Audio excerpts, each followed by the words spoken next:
Turnamen sepak bola butuh sebuah branding untuk menjadi pembeda dan akan menjadi sebuah identitas yang akan melekat. Salah satunya dengan menggunakan sebuah tradisi, seperti saat Piala Dunia antar klub kemarin, di mana CWC berlangsung tak jauh dengan budaya Amerika. Mulai dari standar upacara pertandingan hingga di jeda babak pun, jika kita teliti lebih jauh, maka akan ada perbedaan besar, yakni istirahat halftime bisa sampai setengah jam, 2 kali lipat dari biasanya. Begitupun dengan turnamen Piala AFF U23 yang mencoba menyatu dengan atmosfer sepak bola tanah air. Mulai dari laga pembuka, para penggemar sepak bola ASEAN sudah disajikan dengan selebrasi yang tengah viral. Kemudian dilanjutkan dengan berbagai sajian kuliner. Para pemain tim-tim ASEAN terlihat ketagihan, bahkan mungkin bisa membuat mereka betah dan pengen liburan di Indonesia. So inilah berbagai kultur hingga teknologi Indonesia yang baru dikenal ASEAN, tapi langsung bikin mereka terpesona.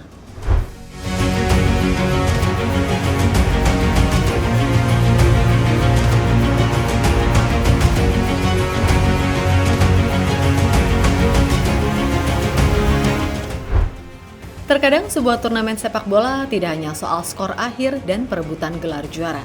Ada sisi lain yang jauh lebih hangat, yang tak tercatat di papan skor tapi meninggalkan kesan lebih dalam di benak siapapun yang datang. Begitu pula yang terjadi saat AFF U23 digelar di Indonesia.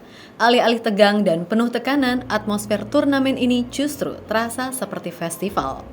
Yap, festival budaya, festival keramahan, festival rasa ingin tahu, dan bahkan festival viral TikTok.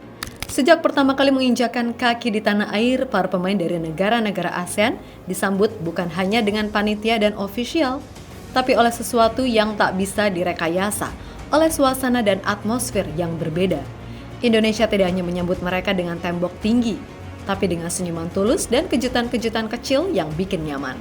Seperti hangatnya teh manis di sore hari, seperti sambutan tetangga saat kita baru pindah rumah. Mula-mula, goyang pacu jalur memeriahkan turnamen. Salah satu momen yang langsung mencuri perhatian adalah saat para pemain asing justru mengikuti tren lokal yang sedang viral. Bukan sekadar ikut-ikutan, tapi benar-benar ikut menikmati. Goyang pacu jalur adalah tradisi dari Riau, yang belakangan viral sebagai dance challenge di TikTok yang menjadi pemersatu suasana. Bayangkan seorang pemain Vietnam yang mungkin belum lancar mengucapkan selamat pagi dalam bahasa Indonesia, tapi sudah bisa menggoyangkan badan mengikuti irama tradisi kita. Dan bukan hanya saat santai, Jens Raven, striker Indonesia bahkan sempat tergoda ikut goyang pacu jalur di tengah laga saat melawan Brunei Darussalam. Seketika penonton riuh, tapi tidak dengan pelatih Gerard van den Berg. Saat pelatih asal Belanda tersebut itu langsung mengingatkan, ini bukan panggung tari, ini pertandingan resmi. Namun di balik teguran tersebut tersimpan satu hal yang tak bisa disangkal, di mana budaya Indonesia berhasil menyusup ke hati para pemain. Bukan karena dipaksa, tapi karena mereka menikmatinya.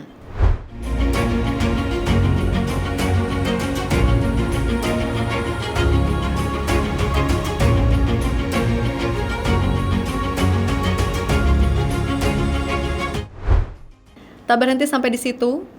Kalau harus memilih tim mana yang paling enjoy di Indonesia, mungkin jawabannya adalah Laos. Bukan hanya karena mereka datang bermain, tapi karena mereka seperti wisatawan penuh semangat. Salah satu staf mereka mengabadikan momen ketika KRL melintas di atas kemacetan Jakarta. Sebuah pemandangan yang bagi kita mungkin sudah biasa, tapi bagi mereka adalah potret kemajuan unik ala Indonesia. Modern di atas, chaos di bawah. Unggahan tersebut viral. Komentar netizen Indonesia pun ramai dan positif. Yap, terkadang kita lupa bahwa keseharian kita bisa jadi pemandangan luar biasa bagi orang lain.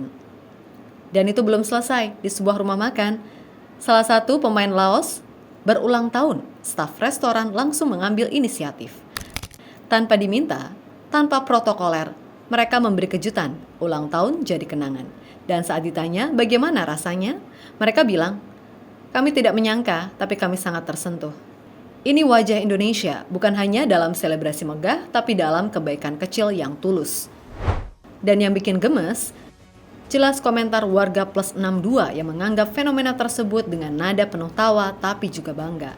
Meskipun diunggah oleh orang Laos dengan bahasa Laos, namun tetap FYP sampai netizen tanah air.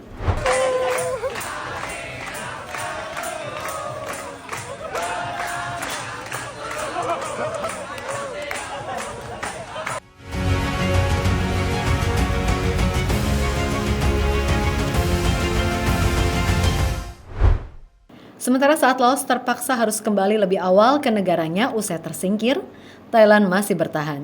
Tim Gajah Putih ikut mencicipi hidangan lokal, namun uniknya mereka berinovasi. Dengan menu khas Thailand yang kebetulan juga tersedia di hotel, mereka membuat semacam fusion di atas piring makan. Entah nasi goreng dicampur tom yum atau sambal terasi ditambahkan ke dalam salad khas Thailand. Yang jelas semua tampak lahap dan menikmati ala kadarnya yang unik. Suasana Kedutaan Besar Thailand di Jakarta, Indonesia, melayani makan siang untuk U23. Terima kasih banyak, sangat kenyang, tulis pengakuan Thailand dalam unggahan akun resmi federasi. Karena begitulah makanan bekerja. Ia bukan hanya memanjakan lidah, tapi juga menghubungkan budaya. Lebih lanjut, para penggemar Vietnam juga tidak mau kalah. Tim asuhan Kim Sang-sik melaju ke semifinal. Dan itu berarti para fans mereka masih punya waktu lebih lama di Indonesia. Lalu apa yang mereka lakukan sambil menunggu pertandingan? Kuliner adalah jawabannya.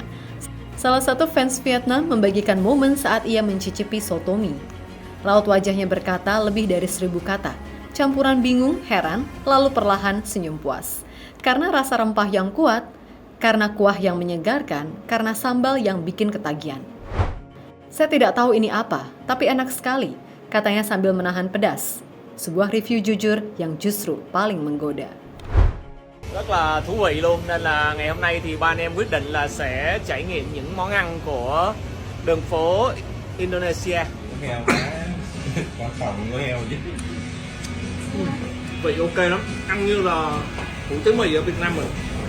Nhớ cái đợt đi Bali không? Đợt ở cái sân xa xa đó. Rất ngon. Namun, fans Harimau Malaya tetap datang, bukan untuk membuat masalah, tapi untuk mendukung tim kesayangan. Dan yang mengejutkan, bukannya dijauhi atau diteriaki, mereka disambut. Beberapa fans Indonesia bahkan mengajak foto bersama. Ada yang bercanda soal jersey, ada yang tukar stiker, ada yang saling traktir makan di luar stadion.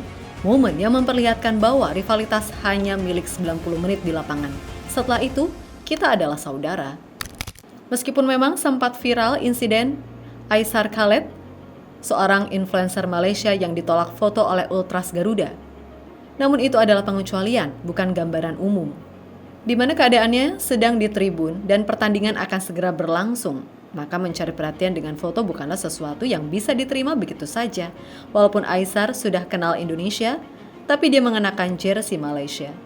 Dan setelahnya, banyak momen yang memperlihatkan rasa saling menghormati antar dua negara serumpun ini.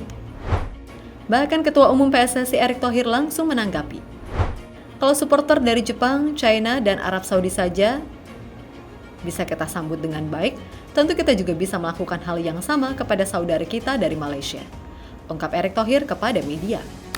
Sebuah pernyataan yang menegaskan bahwa sepak bola adalah alat pemersatu, bukan pemecah.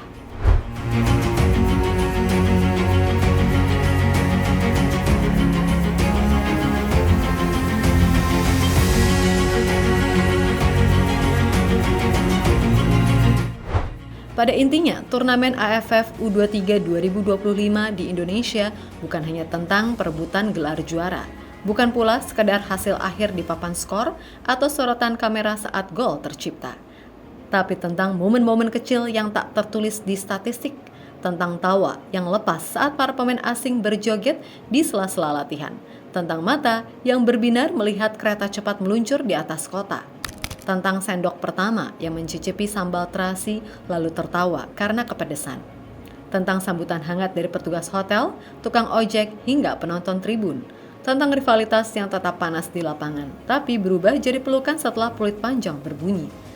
Turnamen ini pada akhirnya menjadi panggung besar bukan hanya untuk para pemain tapi juga untuk Indonesia.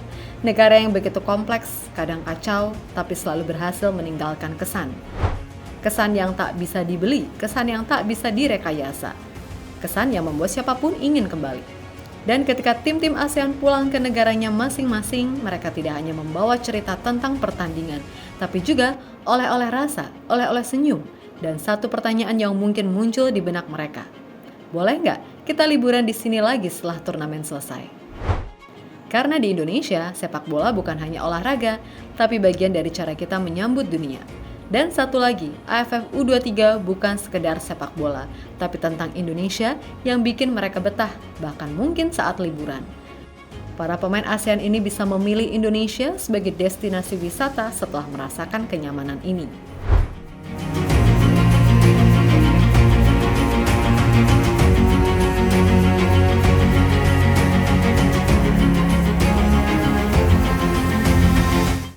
Itu dia ceritanya hari ini dari JL Report. Kalau kamu suka videonya, jangan lupa klik like-nya dan tulis pendapatmu di kolom komentar. Masih banyak cerita seru lainnya, langsung cek video di sebelah. Karena di sini, kita bukan cuma nonton, kita hidup bareng Garuda. Sampai ketemu di video selanjutnya.